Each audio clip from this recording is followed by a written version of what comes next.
Good evening, everyone. I don't see faces, but I guess that's good because the connection might be more stable. Sometimes it happens that I'm kicked out of the internet. If this happens, I will just I will just use a 4G. Just it's normal. I live in an old house, so that's why it might happen. But I have I have a backup plan. So, good evening. I've seen that everyone, I've seen that actually the range of students is quite diverse because we have master students, you have PhD students. So there is no real lesson that you can, there is no real thing that you can tell everyone. But I'll try to make a summary. And of course, if there are questions, I don't know what's the practice. Do they ask questions in the chat or they ask question in the end? Because one option could be that. Yes, what we ask students usually, if they have immediate questions, they can write down in the chat box, and then you can respond, or they can wait till you will finish your part, and in the end we will have question and answer session. So we can follow the same way. Okay, I just do not see the chat box because I'm using my phone because my computer, because Windows doesn't like my computer. So if you see any urgent questions and if you're there, just feel free to stop me or and I'll try. Okay. So what I was going to share, what Nargis was suggesting that I share is that there was a post that I don't know if she shared with you that was about the happy and antenna researcher, which is about, why you don't need a standard career to be kind of satisfied. And I'm assuming, I'm going to talk about research careers that is not necessarily in academia. Research career means anything that is related to research, and that will be anything that you can do with your research skills. Because first of all, I just want you to be aware, that academia is not the end of it. It's just that if you do research, even if you have a PhD, it doesn't mean you need to be employed in academia. There are other positions. Now, it's true that not all countries have the market, the availability in the market to give you a position as a PhD. But it's also true that there are many kind of alternative careers that could be either between a university, like in and out, so you get some position at the university, but at the same time you also do other things, or there are kind of think tanks, research institutes, companies that do surveys. Just to give an example, we are running now a PhD program, and we are hiring. We have hired 15 PhD students, and the goal of the program is not just to give them a PhD, but also to give them experience with world labor. So with the world market, with labor market. So what we're doing is we are sending those people to companies based in the former Soviet Union that do sociological and marketing surveys. Because once you have a PhD in the social sciences, it's not just a title, but it is just also a set of skills. There are lots of debates about skills and also the the skills that are kind of the tangible skills, the soft skills, and also the hard skills. So you're gonna be somebody working on something that know how to focus, know how to work for a long time on on a certain topic, somebody who is patient enough to wait for the results and knowing that the results are not coming immediately. They might be coming just after a year, after 2 years. That's been one of the most important lessons in academia, for me at least. Which is, once you're writing an article, when you write your first article, it's like, oh my God, I want the article to come out just now, today. And then you understand that for a reason or another, the article may be delayed by 3, 4, 6 months, a year. And when it comes out, it's very, very, it's very pleasant, but at the same time, you're going to have to wait a bit. So that's also quality, knowing that you have to go fast, like in journalism, you have to go fast. but in another setting, you can also go slow. And this is not necessarily a bad thing, because you can work on the quality of what you're doing. So it really depends. So research careers for me, I mean, it's a whole spectrum, going from the classical kind of professor position into anything else that involves research. There could be research and management. There could be research and development of programs. But this is just anything. Now, what happens is, I mean, what has happened with me is been that I started doing something that I thought it was transitional. So I wanted, in my career, I wanted a professorship. So I was applying here and there. And then I basically realized that what I was doing was actually what really I like to do. And then I say, yeah, I don't need a professorship. I mean, I need more. I need to do what I like to do. I need to work with people I like to work with. And if this means that I will not, I mean, that my career is going to be a bit more less standard than others, then it's fine. So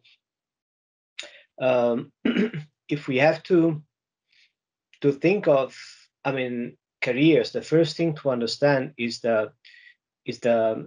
why the system, I mean, how the system is working and how the system is not working. According to surveys on mental health, keep in mind that research careers, I mean, especially university careers, have changed a lot, and for the worse, if you will. Because what used to be is there were not, I mean, we started from a situation where there were not enough professors for the position. So you would get a professorship, at least in some places, even without a PhD. And now, if you know more or less the job market, you know that after an MA, you will get into a PhD, but then the PhD is not the end of the story, because you might have to go through a 1 postdoc and 2 postdoc and 3 postdoc and several kind of temporary positions before you land into a professorship. Now, this has been done because there's been a kind of a growth, an exponential growth in the demand for academic jobs. So we moved from a situation where it was difficult to identify a professor and give him some money. So a friend of mine used to say, I mean, joking, say, well, that's why professor that will get professorship very young, and then by their 30s or 40s would be so bored that would just get alcoholic, and then that we wouldn't know. So this is not really the story of everyone, but that would be something relatively easy. Whereas now, only few people get the professorship very early, and then there are many others that just get it very late. Just to give an example, I think that somebody told me that a young researcher in Italy could be somebody who's 50, which to me was like, wow. Yeah, and it's still considered a young researcher, non-tenured professor, that at some point might get a professorship. So we've moved from a situation where there were too few academics into a situation where we have too many. But we have also moved to a situation where we have few universities, and now we have a lot of universities, and also from a situation where we have few students, and now we have lots of students. So what happens is they will tell you that universities, they don't have money. Actually, universities have money, they just have it at the wrong places. And some universities have lots of money, some universities do not. So it's basically unequally distributed, because you have the number of students. I mean, there is a rise in number of students coming from certain countries that kind of are very longing for education in certain countries. And of course, to attract the students, you need to be a good university. So once you have millions, I mean, not millions, but thousands of universities across the world, how can you justify being a good university? How can you tell that you are a good university so that people from that you can charge higher fees for something? This is, I mean, your university has to rank well. Now, why I'm saying all this? Because the way the university is funded, kind of impacts the way your job is going to be. And understanding what your job is going to be means that you can kind of, you know, what are your essential tasks and what are your not essential tasks. Because the starting point of a professor who is kind of doing teaching and research, which is very, very romanticized, it is just kind of the stereotype. I mean, I also imagine myself in a room with lots of books, with a pipe, and just reflecting about, I mean, being paid to reflect about the word and about many other things. But the problem is that money is held by the gatekeepers for people who kind of comply with certain instructions, or that can give what the university or the gatekeepers want. And this is a mixture of kind of business, I mean, economic gain, but there is also kind of power games within the university. So one thing that we need to, I mean, one thing that I would like you to understand, if you have to be happy as a researcher, is where the money is hidden, because this is all the game. I mean, if you know where the money is hidden, then you can just find the money, and you will not be struggling. I mean, you will be struggling anyway, but you will not be struggling with not much with why what I'm doing is not appreciated.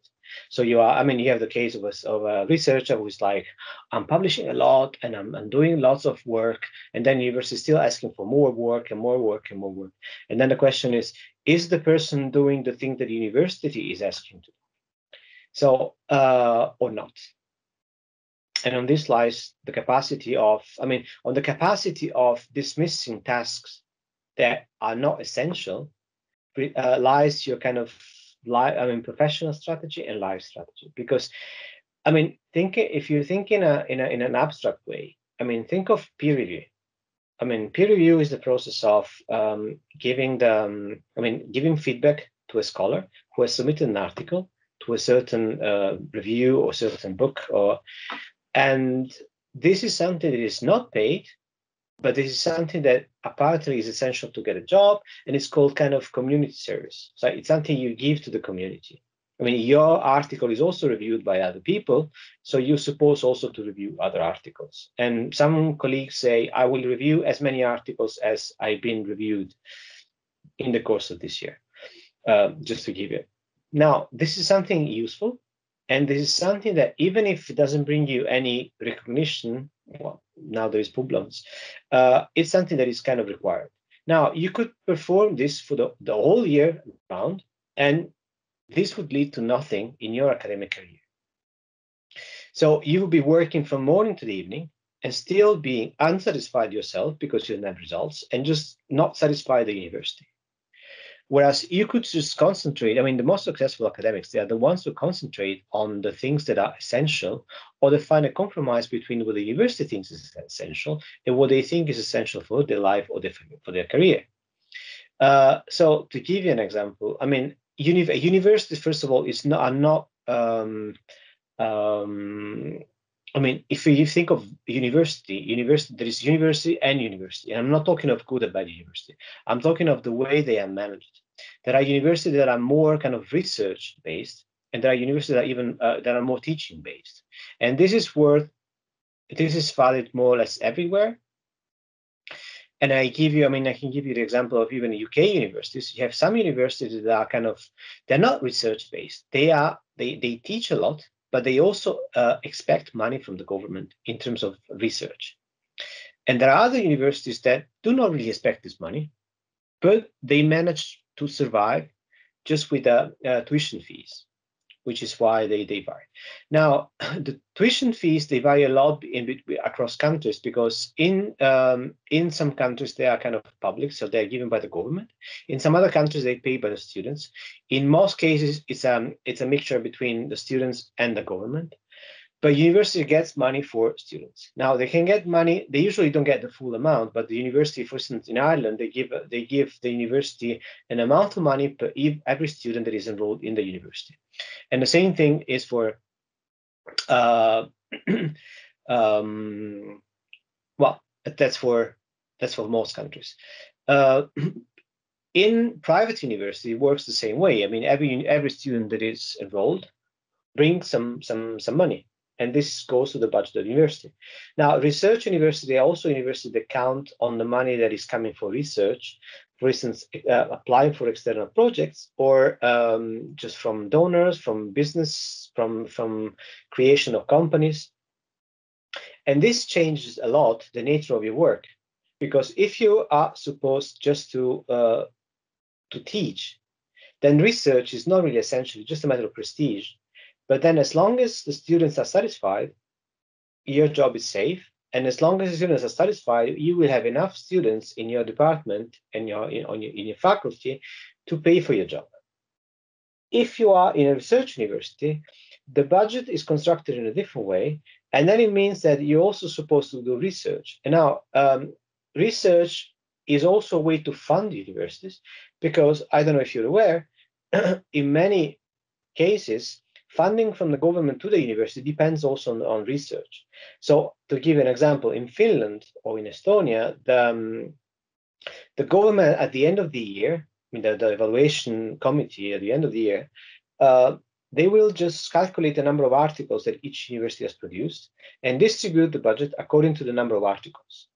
So if I have 3 universities and one university has produced 30% of the articles in the country and the other one has produced 20% and the other one has produced 50%, then the budget will be distributed more or less in the same way.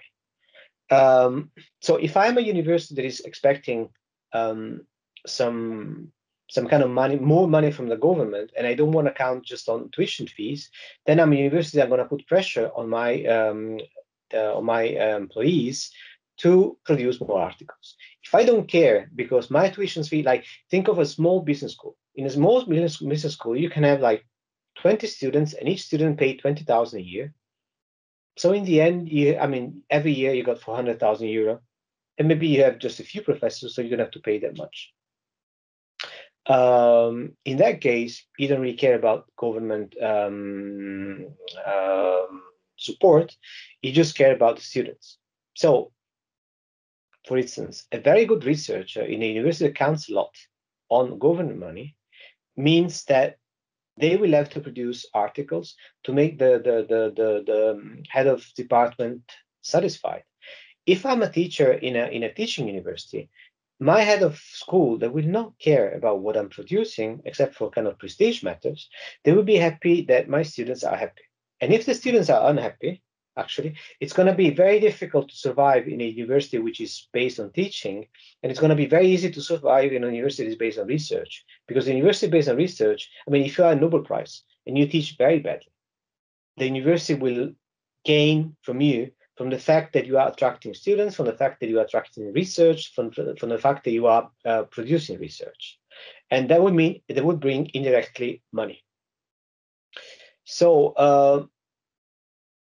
I'm talking a lot about money, but the problem is that universities, even public universities, they are officially public, but they are managed in a way which is mostly private. And people who are stuck in the romantic idea that actually we should just teach the students and produce, they are likely to be deceived. Now, I don't want to be cynical. I also like what I'm doing. But the point is that I think, what changes things for me is the awareness that things do not really work the way it seems to work. They seem to work. And this is why I'm kind of putting an accent on this thing.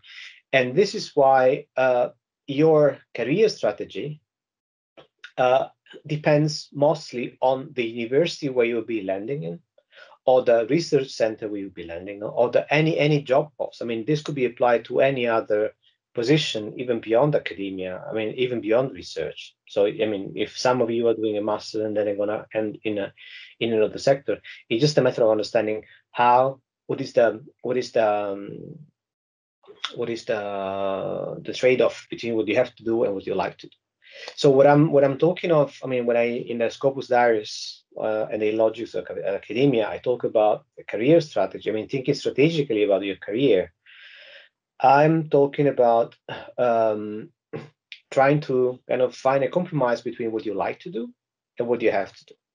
Because what happens is that if you do too much what you like to do, and this does not overlap the things that you're supposed to do, you're going to be in trouble.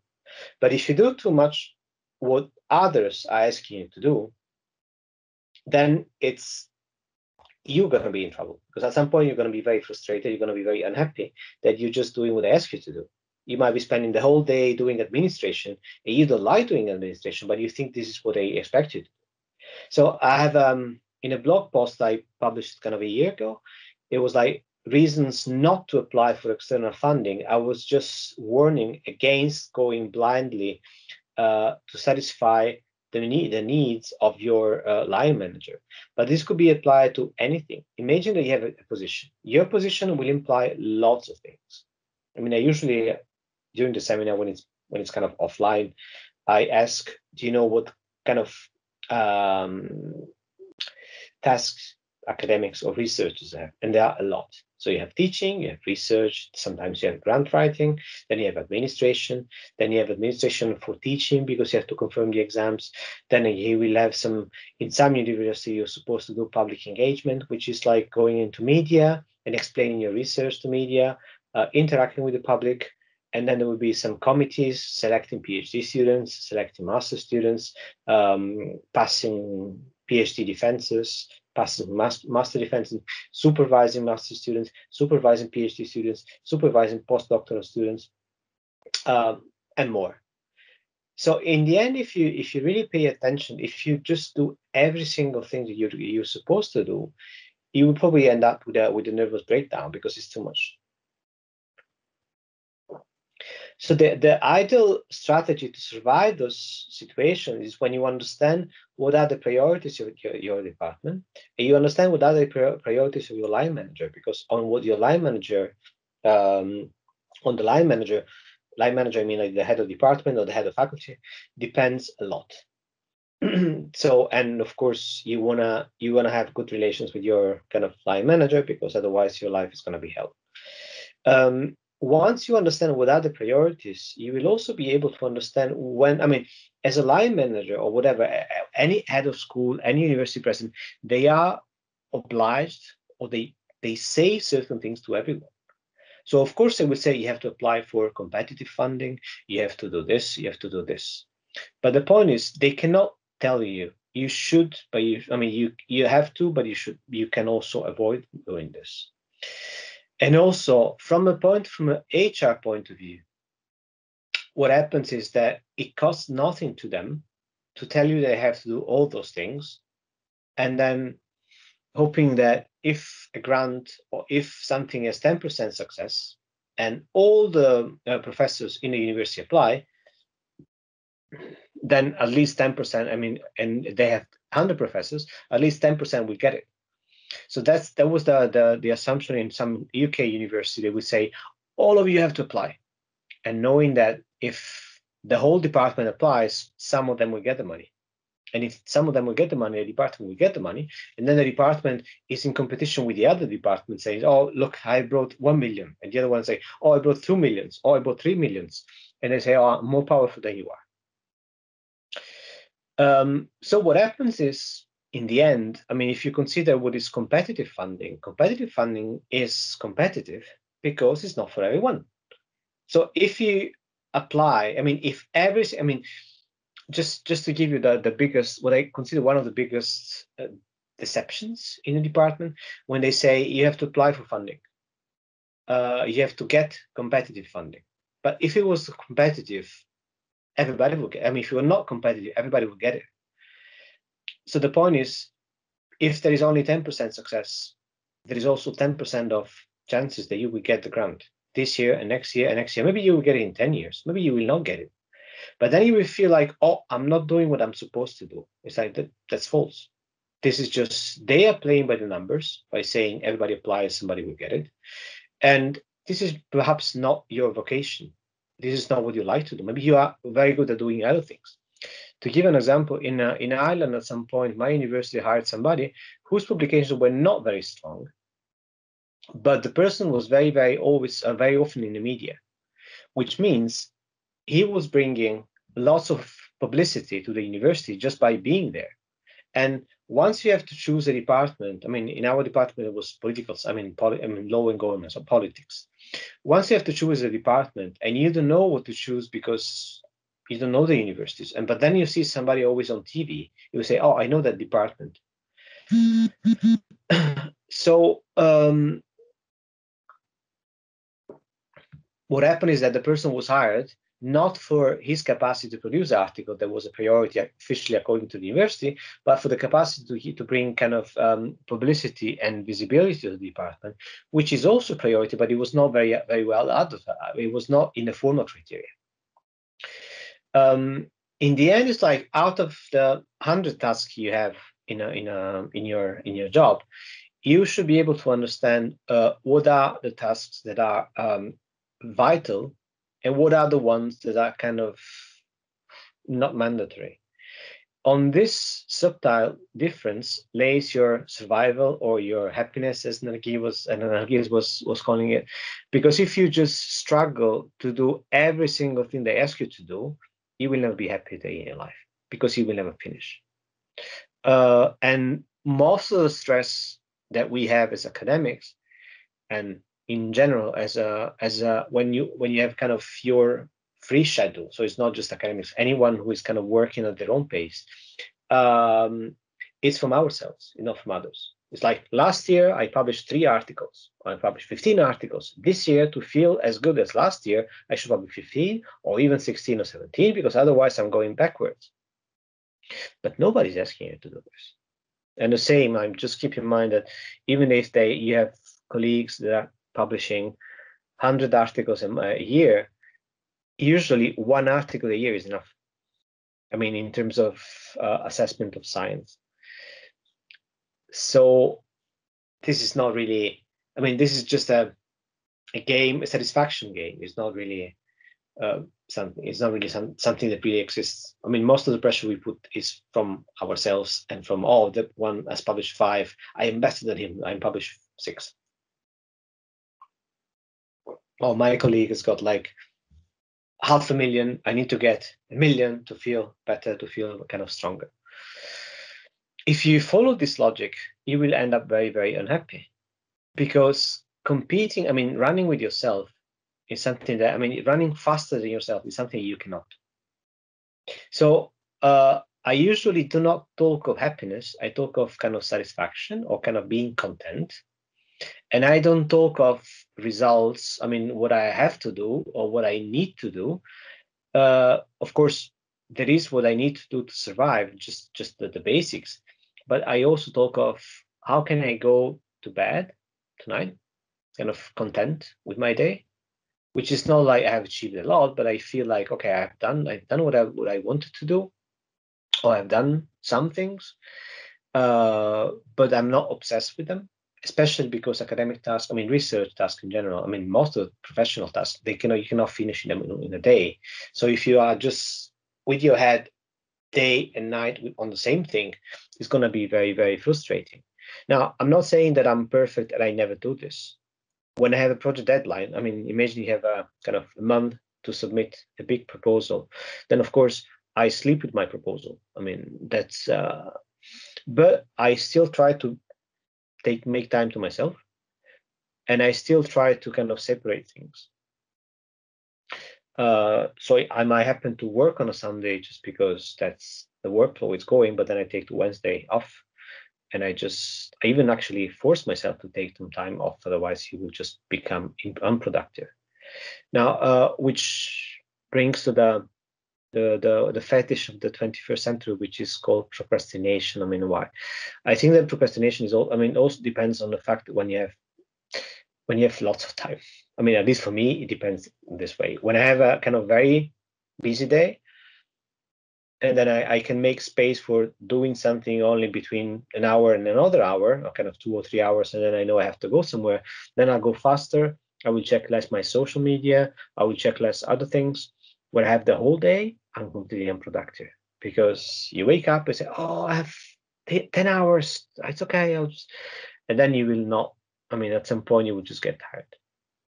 So I try not to spend too much time on the computer, because even the time that you spend outside just reflecting is working time, as long as it then allows you to write faster. So how to be happy, I don't know. But I know that you have to, I mean, a strategy that's worked for me and usually works for also when I explain to others, is to find a good compromise between what you ask to do and what you want to do, and understand what tasks are kind of essential. So basically, if I do this, if I don't do this, and am I going to be fired, or my boss is going to say I'm unhappy, or they just not going to notice it because there are so many things in the department and there are so many people. So in a department with 100 people, they will not be able to read that everyone has done all those things. At some point, some people will skip things. And also in a department, you have a kind of specialization. Sometimes, I mean, sometimes somebody very good with a kind of administration, and this person might be relieved from teaching, might be relieved from writing grants, might be relieved from doing other things, just because this person serves more in a certain position or with certain tasks and sometimes those tasks are kind of formalized. So this person becomes the head of the department, become the chair of something. Sometimes those tasks are not formalized, but everybody knows that if you need to do this thing in the department, then it's to that person that you have to address.